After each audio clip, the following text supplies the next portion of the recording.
Las bienaventuranzas. Las bienaventuranzas, camino a la verdadera felicidad. Mateo, capítulo 5, versículo 3 al 12 y Lucas, capítulo 6, versículo 20 al 23.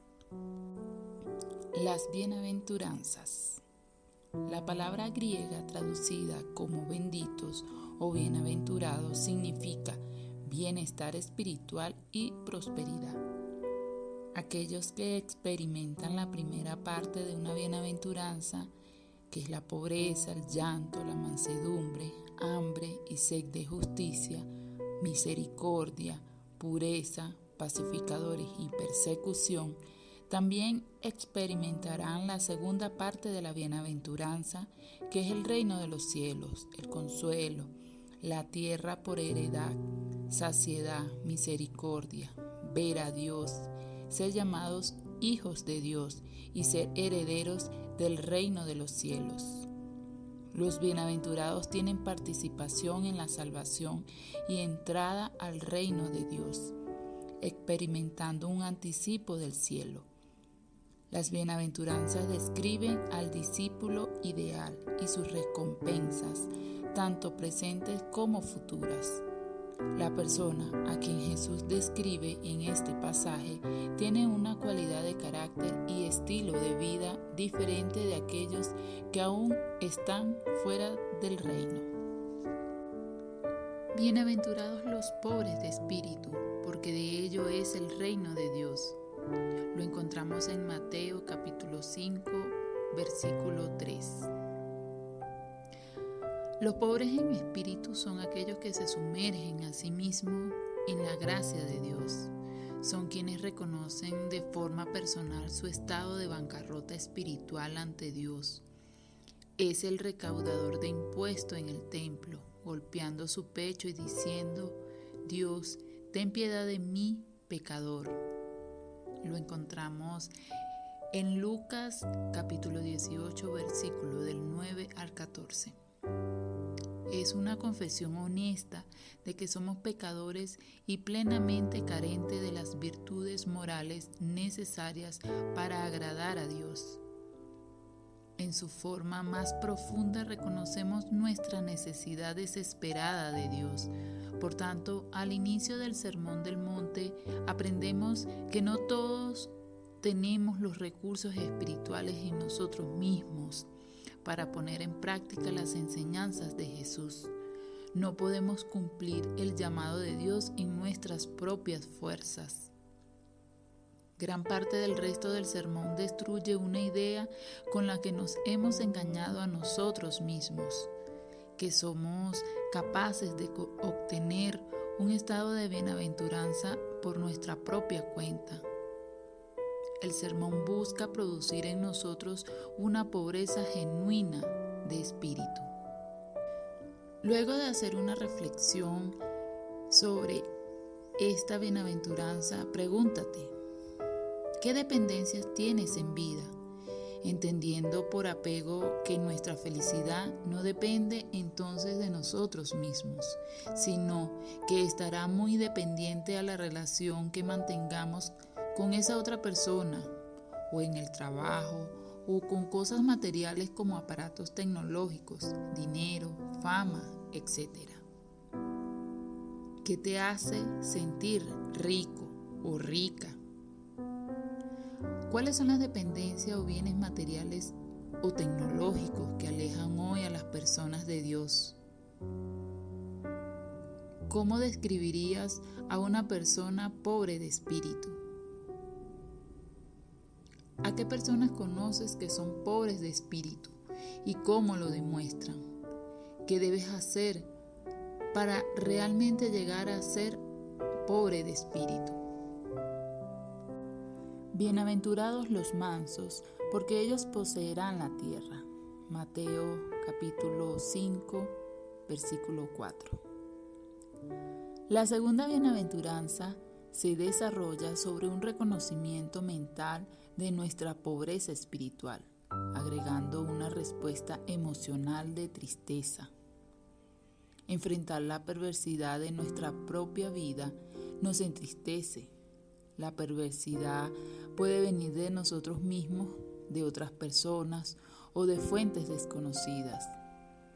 De cualquier forma, cuando nos entristecemos honestamente por las malas palabras, los malos actos, Dios ve nuestra aflicción y nos consuela con el conocimiento de que no siempre será de esa manera.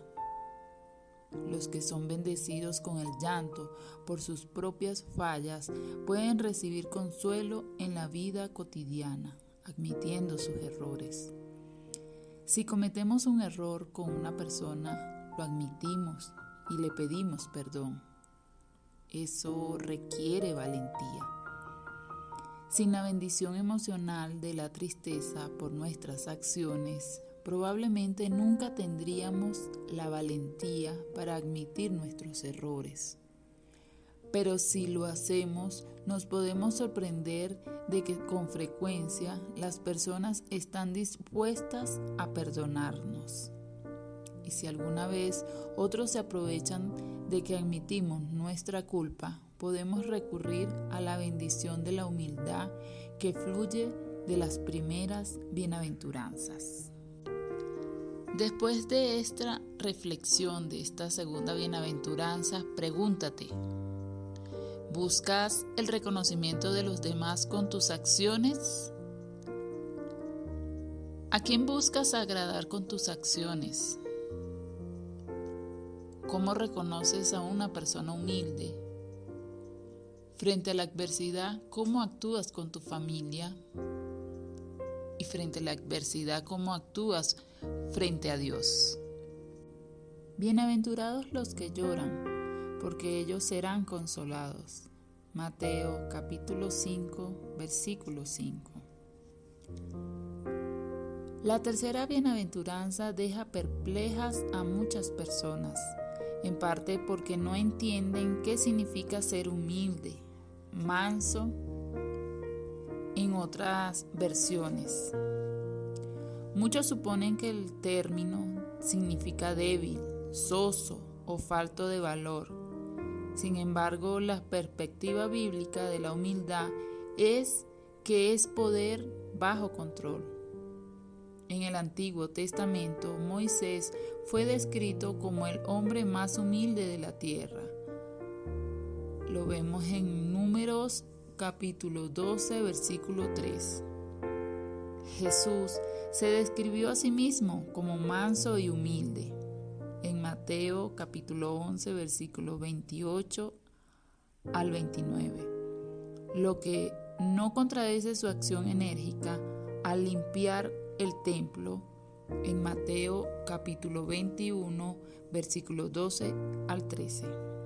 El poder bajo el control de Dios implica dos cosas: rehusar a inflar la autoestima y la resistencia a reivindicarnos a nosotros mismos por nosotros mismos. Pablo refleja el primer aspecto perfectamente en Romanos capítulo 12, versículo 3. Cuando le preguntaron si el Mesías, Jesús, respondió: los ciegos reciben la vista y los cojos andan, los leprosos quedan limpios, los sordos oyen, los muertos son resucitados y a los pobres se les anuncia el Evangelio. Y al bienaventurado es el que no se escandaliza de mí.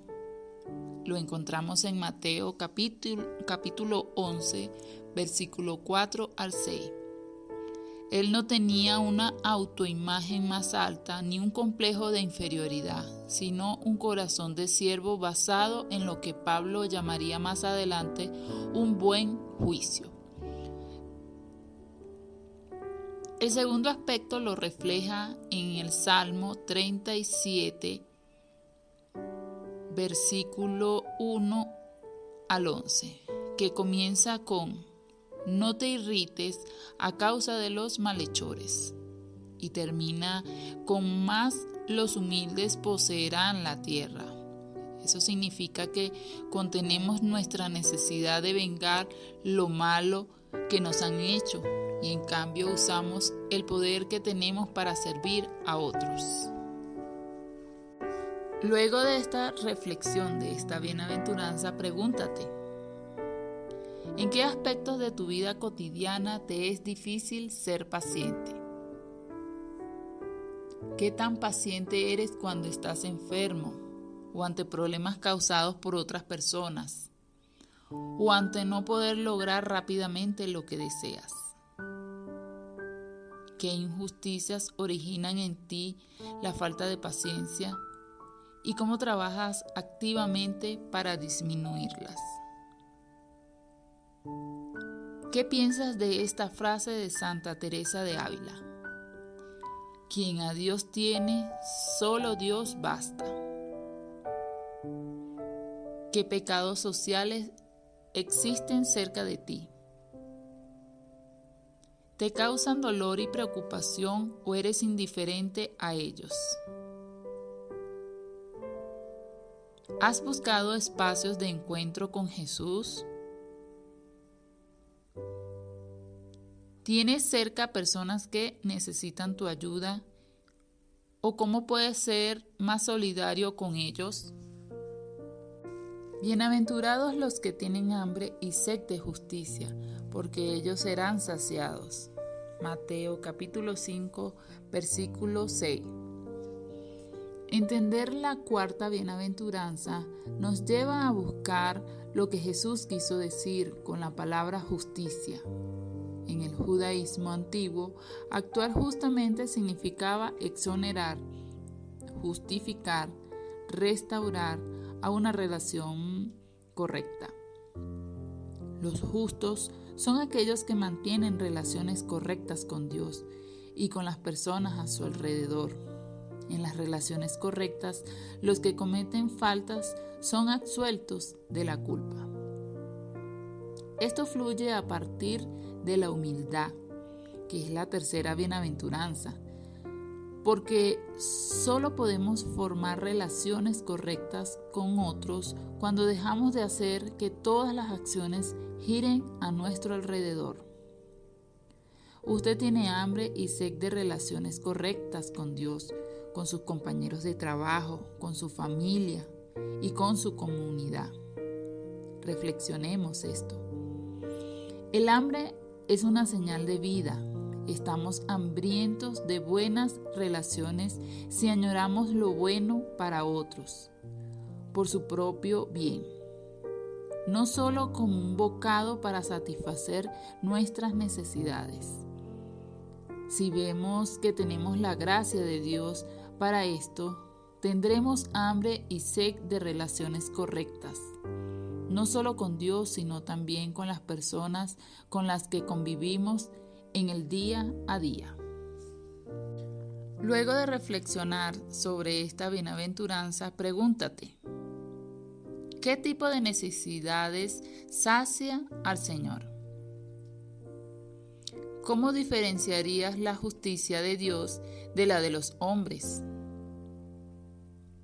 ¿Cómo encuentras que alguien es justo en sus acciones? ¿Tú mismo has sido injusto? ¿Mis acciones hacia los demás están regidas por el amor como norma de la justicia cristiana? ¿Qué pasa en nuestra vida y a nuestro alrededor cuando procuramos dejar que la voluntad de Dios actúe? Bienaventurados los misericordiosos, porque ellos alcanzarán misericordia. Mateo capítulo 5, versículo 7.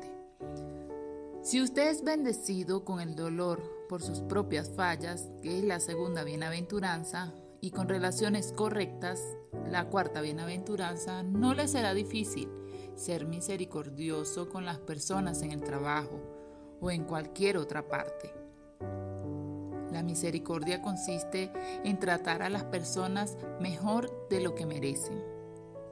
El perdón es una clase de misericordia, igual que ayudar a alguien a quien no tenemos obligación de ayudar, o abstenerse de explotar la debilidad de otra persona. La misericordia, en todos estos sentidos, es el motor de la encarnación, muerte y resurrección de Cristo. A través de Él, nuestros pecados son perdonados y nosotros mismos recibimos ayuda por medio del regalo del Espíritu de Dios. Lo tenemos en 1 Corintios capítulo 12. La razón por la que el Espíritu nos muestra esta misericordia es simplemente que Dios nos ama. Juan capítulo 3 versículo 16. Esto perjudica el rendimiento de dos formas. La primera es que es un error que se oculta. Puede ser mucho más difícil de tratar más adelante. Y la segunda es que las mejores experiencias de aprendizaje vienen cuando se aprenden de los errores. Luego de esta bienaventuranza y su reflexión, pregúntate, ¿qué obras de misericordia practicas con frecuencia? ¿Qué te pide la frase, perdona nuestras ofensas como nosotros perdonamos a los que nos han ofendido? ¿Tienes a alguien a quien no has podido perdonar? ¿En qué situaciones aún no logras tener entrañas de misericordia hacia tu prójimo? Bienaventurados los limpios de corazón, porque ellos verán a Dios. Mateo capítulo 5 versículo 8. Las manos limpias y corazón puro denotan integridad, unicidad de devoción, lealtad indivisible. La integridad va mucho más allá de evitar el engaño y el mal comportamiento. La raíz de la integridad es ser uno solo, lo que significa que nuestras acciones no son elecciones que tomamos o nos quitamos cuando parezca conveniente, sino que surgen del todo de nuestro ser. Note que Jesús pronuncia la bendición de ser puro de corazón no inmediatamente después de la bendición del hambre de justicia, sino después de la de demostrar misericordia. La pureza de corazón no surge de la perfección de nuestra voluntad, sino de la recepción de la gracia de Dios. En un mundo caído se convierte en el blanco de las bromas. Igual que la misericordia y la humildad puede ser vista como una debilidad. Pero la persona íntegra es la que verá a Dios. Aunque la Biblia es clara respecto a que Dios es invisible y habita en luz inaccesible. Lo podemos encontrar en 1 de Timoteo capítulo 1, versículo 17, en el capítulo 6, versículo 16.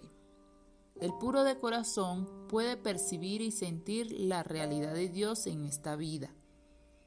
En realidad, sin integridad, los engaños que propagamos en contra de otros nos vuelven incapaces de percibir la verdad eventualmente.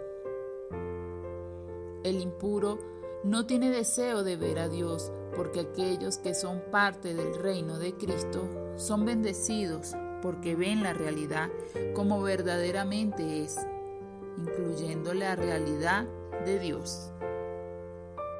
Pregúntate, ¿de qué cosas debe ser purificado mi corazón hoy? ¿Qué me evita ver la vida con los ojos de Jesús? ¿Qué dificulta que mis sentimientos sean acordes a los de su corazón? ¿Qué aspectos de mi vida son contrarios al Evangelio de Jesús? Tengo el hábito de hacer periódicamente una limpieza de corazón. ¿Qué necesito hacer para adquirir ese hábito? ¿Qué significa para mí ver a Dios con los ojos del corazón? ¿Cómo es mi compromiso con la integridad cuando me es posible eludir las consecuencias de un engaño? Me rehúso a dejar que mi opinión sobre otra persona sea formada por el chisme y las insinuaciones sin importar lo interesante que puedan sonar. ¿Hasta qué punto mis acciones y palabras son reflejos veraces de lo que hay en mi corazón? Bienaventurados los pacíficos, porque ellos serán llamados hijos de Dios. Mateo capítulo 5, versículo 9. La séptima bienaventuranza lleva a la tarea de la resolución de conflictos. Los conflictos surgen cuando las personas tienen diferencias de opinión. En un mundo caído se tiende a ignorar el conflicto o suprimirlo, usando la fuerza, amenazas o intimidación. Pero estas son violaciones de la integridad, que es la sexta bienaventuranza, de las personas en el conflicto. En el reino de Dios es una bendición unir a las personas que tienen disputas. Solo entonces es posible resolver el conflicto y restaurar las relaciones. El resultado de la resolución de conflictos es la paz, y los pacificadores serán llamados hijos de Dios. Ellos reflejarán el carácter divino en sus acciones. Dios es el Dios de paz. Primera de Tesalonicenses, capítulo 5, versículo 16. Y mostramos que somos sus hijos cuando buscamos la paz en el lugar de trabajo, en la comunidad, en nuestro hogar y en todo el mundo. Pregúntate, ¿qué cosas te roban hoy la paz? ¿Con qué frecuencia eres promotor de paz en tu ambiente? ¿Con qué intensidad trabajas por la justicia como camino para lograr la paz social? ¿Qué significa para ti ser hijo de Dios? Bienaventurados los perseguidos por causa de la justicia, porque de ellos es el reino de los cielos. Mateo capítulo 5, versículo 10. La octava y última bienaventuranza puede sonar negativa. Hasta este punto, las bienaventuranzas se han centrado en la pobreza de espíritu, en la humildad, en las relaciones correctas, la misericordia, la pureza de corazón y la construcción de paz, todas cualidades positivas. Pero Jesús incluye la posibilidad de persecución por cuestión de la justicia. Esta surge de las 7 anteriores, porque las fuerzas que se oponen a lo que Dios desea todavía tienen gran poder en el mundo. Tenga en cuenta que la persecución que surge del comportamiento injusto no es bienaventurada. Si caemos por nuestra propia culpa, debemos esperar el sufrimiento de las consecuencias negativas. Jesús está hablando de la bendición de ser perseguidos por hacer el bien. Jesús profundiza la idea señalando que los profetas que como él han anunciado el reino de Dios fueron perseguidos. Bienaventurados seréis cuando os insulten y persigan y digan todo género de mal contra vosotros falsamente, por causa de mí. Regocijaos y alegraos, porque vuestra recompensa en los cielos es grande. Porque así persiguieron los profetas que fueron antes de vosotros. Mateo capítulo 5, versículo 11 al 12.